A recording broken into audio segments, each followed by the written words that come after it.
Most men spend their entire lives trying to be heard. They believe that to have power, they must speak. They polish their arguments, they raise their voices, and they fill every room with the sound of their own ego. They think that by projecting strength, they are controlling the environment. They are wrong. Machiavelli understood a truth, that most modern men have forgotten words or a leak. Every time you speak, you give the world a piece of your mind for free. You show your hand, you reveal your boundaries, your desires, and your fears. The man who talks the most is the easiest to map. He is a predictable machine. True power does not come from the ability to speak. It comes from the ability to create a void. Think about the nature of a vacuum. In physics, a vacuum is a space that is empty of matter. Because it is empty, it possesses a violent, magnetic force. It pulls everything around it into its center. It does not ask, it demands to be filled. This is the vulnerability vacuum. In social dynamics, when you create a psychological void, a silence so heavy and so deliberate that it feels like a physical weight, the people around you will begin to panic. Human beings are biologically terrified of the unknown. We are social animals that rely on feedback to feel safe. When you withhold that feedback, when you sit in a room and offer nothing but a calm, analytical presence, you trigger a primal alarm in the other person's brain. Their internal monologue begins to scream, "Why isn't he saying anything? Does he know I'm lying? Is he judging me? Does he think I'm weak?" To stop the screaming, they will start talking. And because they are talking out of fear, they will stop filtering their thoughts. They will stop playing the character they prepared for you. The mask that your competitors are so obsessed with will begin to crack, not because you attacked it, but because the pressure of the vacuum became too much to bear. You must realize that people do not hide truths. They simply wait for a reason to speak them. Most people are desperate to be understood. They are desperate to offload the burden of their secrets. All they need is a space to put them. By becoming the vacuum, you provide that space. Your competitor tells you to watch the waiter. He tells you to look at how someone reacts to success. These are passive observations. They depend on the other person making a move. An architect does not wait for a move. An architect builds the environment that forces the move. If you want to know what a man is thinking, you don't look at his eyes. You look at the silence you have created between you. That silence is a mirror. Eventually, he will look into it, see his own reflection, and start explaining it to you. This is the beginning of self-mastery. It is the realization that you do not need to hunt for information. You simply need to become the gravity that pulls it in. Welcome to the Court of Shadows. We are no longer watching the play. We are controlling the stage. To master the vacuum, you must first understand why it works.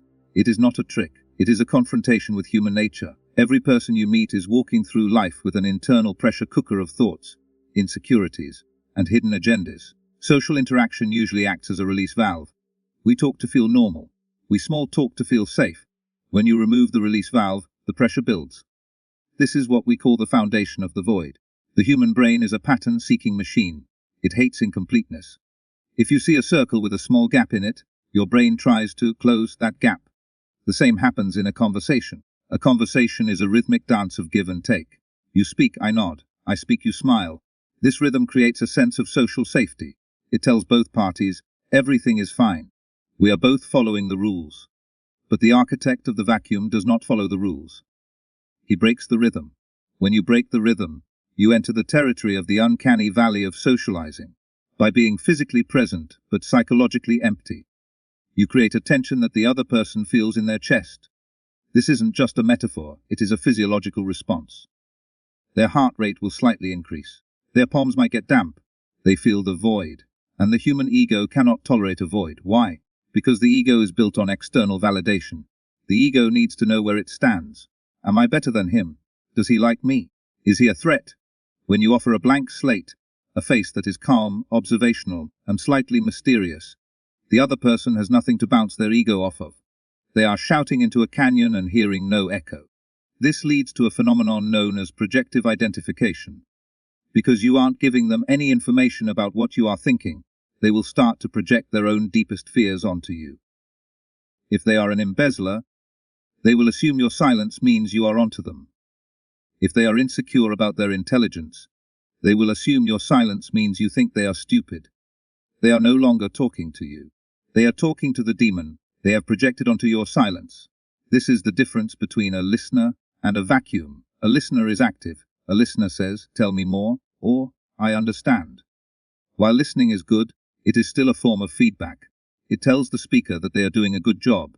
It encourages them to keep their mask on because the listener is playing along. A vacuum, however, provides no such comfort. A vacuum offers no "I understand." It offers only presence. Machiavelli observed this in the diplomatic circles of the Renaissance. The most feared ambassadors were not the ones who were charming and witty. They were the ones who sat through a 3-hour dinner, watched everything, said almost nothing, and left the room knowing everyone's price. The other guests, desperate to impress or desperate to break the awkward tension, would spill more information in one night than they would in a year of interrogation. To build this foundation, you must develop high threshold for discomfort. You must become the person in the room who is most comfortable with the silence. In any interaction, the person who feels the most to speak is the one with the least power. The person who can sit in the void the longest is the one who controls the outcome. You are not just waiting for them to talk. You are waiting for them to break. You are waiting for that moment when the pressure becomes so high that they trade their most valuable secrets just to buy a few seconds of social comfort. They will pay any price to fill the hole you have made. Your only job is to be the one who owns the hole. By now you understand that silence is a force, but silence alone is sometimes not enough. Some men are naturally guarded. They are disciplined. They have spent years building a wall around their thoughts. To break through the mind of a high-value target, you cannot simply wait for a crack to appear. You must create one. You must use the most effective psychological trigger in human history, the false confession bait. Machiavelli once observed that to discover the secrets of others, one must first offer up a secret of their own. This is based on a powerful biological law called the principle of reciprocity. Human beings are wired for fairness. If I give you a gift, your brain becomes uncomfortable until you return the favor. This social debt is a survival mechanism. It applies to information just as much as it applies to money or food. When you reveal a weakness to someone, the defense mechanism naturally lowers. They stop seeing you as a predator and start seeing you as a confidant. They feel safe because they believe they now hold power over you. But as an architect, your vulnerability is an illusion. You must master the art of the controlled weakness. This is a flaw or a past mistake that sounds significant, but does not actually damage your current status or power. It is a sacrifice of a pawn to take the king. You might share a story of a past failure, a minor insecurity, or a secret regret. The moment you whisper this confession, you trigger the target's ego. They feel a surge of superiority. They think, "He is trusting me. He is not as strong as I thought." In that moment of perceived superiority, they become careless. Their brain signals them to balance the scales. They feel a biological urge to say, "I understand, actually I went through something similar." Or, "To be honest, I've felt that way too." This is the mirror trap. By showing them a small piece of your shadow, you invite them to reveal their entire darkness. They aren't just sharing information. They are trying to bond with you to maintain the social balance. They are handing you the keys to their mind because they think you have handed them the keys to yours. However, the key difference is in the intent. While they are over-sharing out of a need for connection, you are under-sharing with a purpose. You are watching exactly which parts of their life they choose to reveal. Do they confess a financial struggle, a betrayal, a hidden ambition? Whatever they give back to you is the true north of their personality. Machiavelli noted that the most successful courtiers were those who appeared transparent. They seemed to have no secrets, which made everyone else feel comfortable telling them everything.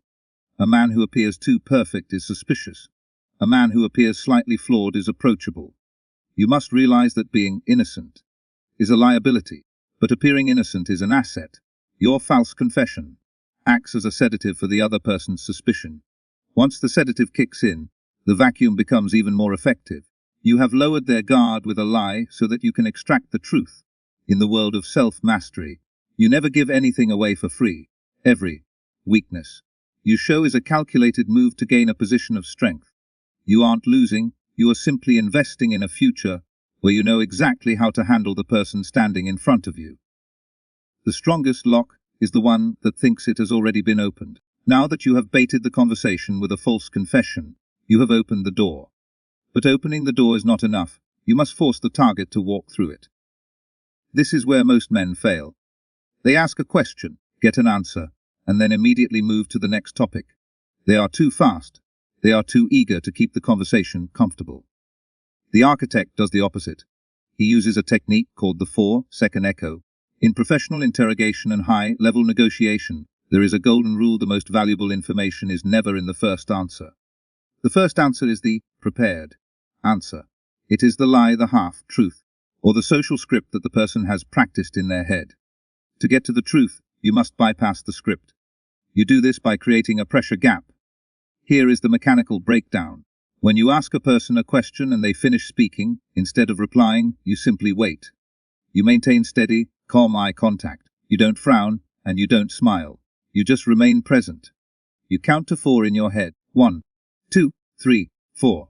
During these 4 seconds, something incredible happens in the other person's brain. Because you haven't responded, their brain interprets your silence as incomplete. They feel an overwhelming urge to justify what they just said. They think, did he not believe me? Was my answer not good enough? I need to say more to convince him. This is the echo. They begin to repeat their point, but because they are nervous, they start adding details they never intended to share. They start leaking. Machiavelli understood that the truth is like a sediment at the bottom of a glass of water. If you want to see it, you don't stir the water. You let it sit perfectly still until the dirt settles and the clarity emerges. Your silence is the stillness. Most people are so terrified of being judged that they will talk themselves into a corner just to gain your approval.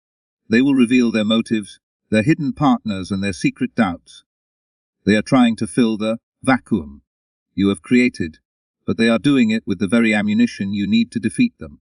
There is a psychological term for this: the need for closure. High-value targets, especially those with large egos, cannot handle an open-ended moment. They need to win the interaction. By staying silent, you are denying them the win. You are holding the prize just out of reach. Imagine you are asking a business partner about their loyalty to a project.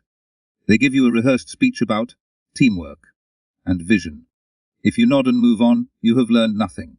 But if you look them in the eye and say nothing for 4 seconds, they will inevitably obviously. If the numbers don't work out, I'd have to look at other options. There it is, the truth. The other options were the real thought, but they only came out because your silence forced them to fill the void. To master the 4-second echo, you must master your own nervous system. You will feel the urge to speak too. You will feel the cringe of the silence. You must kill that feeling. You must realize that the discomfort you feel is only 10% of the discomfort they feel. You are the hunter, and silence is your net. While they are struggling to find the right words to please you, you are calmly mapping their mind. You aren't just listening to their words, you are listening to the sound of their composure breaking. Remember, control the silence, and you control the man. In the pursuit of self-mastery, you must learn to weaponize the greatest flaw in human nature, the ego. While the vacuum creates pressure and the bait creates trust, the selective mirror creates a false sense of security. It is the art of strategically lowering your status so that the target feels invited to expand their own. Machiavelli understood that men are naturally prone to arrogance. When a man feels he is the most intelligent or powerful person in the room, his filter begins to dissolve. He stops guarding his words because he no longer views the people around him as threats. He begins to treat his thoughts as gifts to the lesser people listening. To extract the truth, you must become that lesser person. This technique is called reflecting insecurity. Instead of projecting your strength, you reflect the target's need for superiority. If they are boastful, you act impressed. If they are authoritative, you act submissive. You become a mirror that reflects exactly what they want to see, a version of themselves that is unchallenged and admired. Why is this effective? Because when you are below someone, they stop hiding. We only hide our secrets from those we respect or fear. We don't hide our secrets from those we pity or overlook. By positioning yourself as a non-threatening observer, you gain access to the backstage of their mind. They will speak about their schemes, their shortcuts, and their true opinions of others as if you aren't even there. There is a psychological phenomenon known as the Benjamin Franklin effect. It suggests that we grow to like people for whom we do favors. When you ask a target for advice, or act as though you are struggling to understand a concept they have mastered, you trigger their desire to mentor you. In this mentor role, they will often leak high-level information just to prove how much they know. They aren't trying to help you. They are trying to feed their own image of being an expert. You must watch for the arrogance leak. This is the moment when the target's ego becomes so inflated by your selective mirror that they say something they can never take back. They might reveal a hidden partner, a legal grey area they've exploited, or a person they truly despise. They do this because they believe you are too small to do anything with the information. The architect, however, forgets nothing. While you are nodding your head and playing the role of the humble student, your mind is a cold, calculating machine. You are filing away every name, every date, and every motive. You are letting them dig their own grave with the shovel of their pride. You are not being manipulated by their ego. You are the one holding the mirror that keeps them distracted. The danger of this technique is your own ego. Most men cannot stand to be looked down upon. They feel the need to correct the target or show that they are just as smart. You must kill this impulse. If you show your intelligence too early, the target's guard will go back up. The vacuum will break. True power is being the most intelligent person in the room, but being the only one who knows it. It is the ability to endure a temporary blow to your reputation, to gain a permanent advantage in information. Remember the Machiavellian rule: a prince should be a great simulator and dissimulator. To simulate means to pretend to have what you don't. To dissimulate means to pretend not to have what you do. By dissimulating your strength, you become invisible. And in the dark of that invisibility, the target will hand you the very weapon you will eventually use to maintain your boundaries. You are the mirror. They are the light. And a mirror only works when it has no light of its own. Extracting the truth is a high-stakes game. When you use the vacuum, the bait and the mirror, you are performing psychological surgery. But even the best surgeons face complications. There will be moments when your target feels the pressure. They may realize, even if only subconsciously, that the silence is too deliberate or that your confession felt a bit too convenient. This is the moment of the backlash, and how you handle it determines whether you remain an architect or become a suspect. The most common reaction to the vacuum is hostile defensive probing. The target, feeling the sting of the silence, might try to turn the tables on you. They might snap and ask, "Why are you looking at me like that?" Or, "Why don't you say something?" A weak man will panic. He will start over-explaining himself, saying, "Oh, I was just thinking about what you said." Or, "I'm sorry, I'm just tired." The moment you apologize for your silence, the vacuum is destroyed forever. You have admitted that the silence was a weapon, and now the target is on high alert. The architect handles the backlash with non-reactive pivot. If they challenge your silence, you don't apologize. You lean into it. You might say, with a calm and thoughtful expression, "I was just processing the depth of what you mentioned." It's rare to hear someone speak so honestly about that. By doing this, you have turned their hostility into a compliment. You have reframed your creepy silence as deep respect for their words. This is a psychological masterstroke. It forces the target to lower their guard again because they feel validated rather than interrogated. Another form of backlash is the counter-vacuum. Sometimes you will meet another person who understands the power of silence. You sit in silence and they sit in silence. It becomes a standoff, Mexican standoff, of the mind. In this situation, the first person to speak loses. However, you do not want to waste hours in a stalemate.